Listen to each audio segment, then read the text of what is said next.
안녕하십니까. 행백의 행복지기입니다.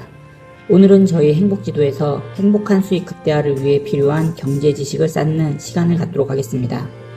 처음에는 한 개의 클래스로 간단히 만들어 보려고 했는데 관련하여 공부하다 보니 내용이 많아져 앞으로 3, 4개 정도의 클래스로 제작해 보고자 합니다. 지금부터 설명드리는 내용은 많은 서적, 강의 등이 굉장히 압축되어 있습니다. 저의 강의는 큰 방향을 잡는 목적으로 들으시고 추가적으로 궁금한 사항은 개인적으로 공부하시면 될 것 같습니다. 관련하여 추천 도서와 자료들은 금일 클래스에서 같이 소개해 드리겠습니다.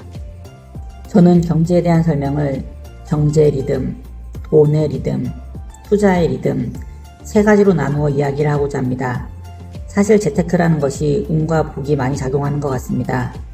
그러나 우리가 경제 지식을 쌓아 마지막에 언급한 투자의 리듬을 개인적으로 만들어 투자해 간다면 분명히 성공할 확률이 커질 것이라 생각합니다. 물론 경제라는 것은 수학처럼 완벽한 공식을 찾기는 어렵습니다. 그러나 그 리듬의 7, 80% 정도만 맞추어 가도 우리의 재테크가 성공할 가능성은 매우 높아질 것 같습니다. 오늘 클래스 내용은 투자의 기제 레이 달리오 서적을 기본으로 개인적으로 지식창상에 도움을 받았던 상승미소의 경제 공부의 바다에 빠져라 돈의 감각 2책을 참고하였습니다. 그리고 김승호 회장의 돈의 속성이라는 책에서도 권장했던 경제 용어 관련하여 한국은행에서 발간한 경제금융용어 자료도 참고하였습니다. 한국은행 경제금융용어라고 네이버에 치시면 PDF로 무료 파일 다운로드가 가능합니다. 경제 공부를 하시는 분들은 많은 도움이 될 것 같습니다. 그럼 경제 리듬, 돈의 리듬, 투자의 리듬 중 오늘은 그 첫 번째 경제 리듬에 대해 살펴보겠습니다. 먼저 1번 수식은 가격을 매우 간단히 표현하였습니다. 수식을 왼쪽부터 살펴보면 소비자는 현금과 신용을 통해 얻은 부채로 지출을 합니다. 이 지출은 판매자의 소득이 됩니다. 이를 생산량으로 나누면 가격이 됩니다. 분모가 공급이고 분자가 수요라고 보면 해당 수식은 수요 공급 곡선이 됩니다. 이 수식을 좀 더 간단히 표현하면 오른쪽과 같이 생산량 분의 현금 플러스 신용이 됩니다. 별외로 심리적 요인이 가격 등락에 영향을 줄 수도 있습니다. 그리고 아래 2번을 보시면 신용도가 올라감에 따라 부채를 늘릴 수 있고 이에 따라 지출이 증가하고 이는 다른 사람의 소득을 증가시키고 이 소득 증가를 근거로 신용이 증가하고 다시 지출이 증가하는 경제성장 모델이 만들어집니다. 그런데 담보와 상환 능력 이상으로 신용, 부채가 증가하면 경제 위기가 발생하게 됩니다. 3은 이런 경제 위기를 막기 위해 연준이나 한은과 같은 중앙은행에서 목표로 관리하고 있는 3가지 지표입니다. 첫 번째 경제성장, 두 번째 고용지표, 세 번째 인플레이션입니다. 요즘 연준 금리 인상 관하여 이야기가 많습니다.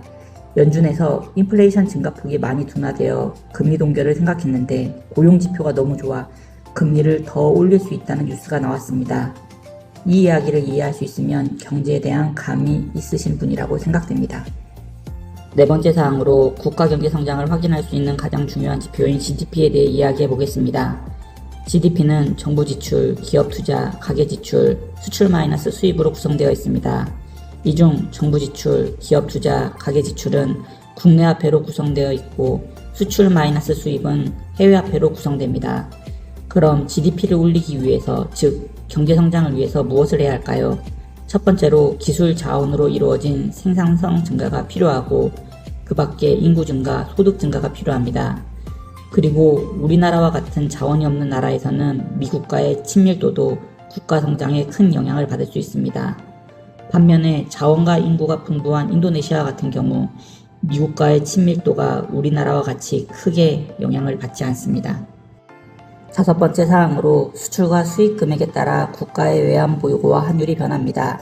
여기서 환율은 한 나라의 외환보유고와 경상수지 흑자 상황을 통화량으로 나눈 것입니다.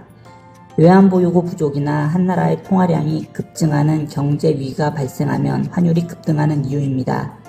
그런데 기축통화국은 외환보유고에 대해 신경을 쓰지 않습니다. 여기서 말하는 기축통화국은 미국, 일본, 유럽, 영국, 캐나다, 스위스입니다. 그리고 양적 완화와 같은 돈을 무한정 찍어내어도 크게 문제가 되지 않습니다. 이는 기축통화국의 모순이자 불공정입니다. 6번 사항은 기축통화 관련입니다. 과거 금태환 시절에는 금이 기축통화였습니다. 그러나 지금은 어찌어찌하여 달러가 기축통화가 되었습니다. 기축통화는 세계가 망하지 않는 한 돈을 막 찍어낼 수 있는 황금알을 낳는 거위입니다. 이런 황금알을 낳는 거위인 기축통화가 되기 위해서는 패권국가가 되어야 되고, 패권국가의 밑받침에는 세계 최고의 군사력과 제조업을 바탕으로 한 강력한 경제력이 필요합니다. 지금 세계에 돌아다니는 돈의 65%는 달러라고 합니다. 가상화폐가 달러를 위협할 수 있다는 이야기가 있었습니다.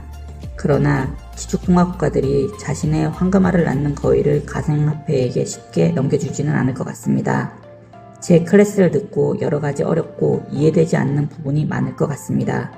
좀 더 상세한 설명은 아래 더 나은 삶 TV 강의를 참고하시면 좋을 것 같습니다. 다음번 클래스에서는 돈의 리듬에 대한 내용을 준비하도록 하겠습니다.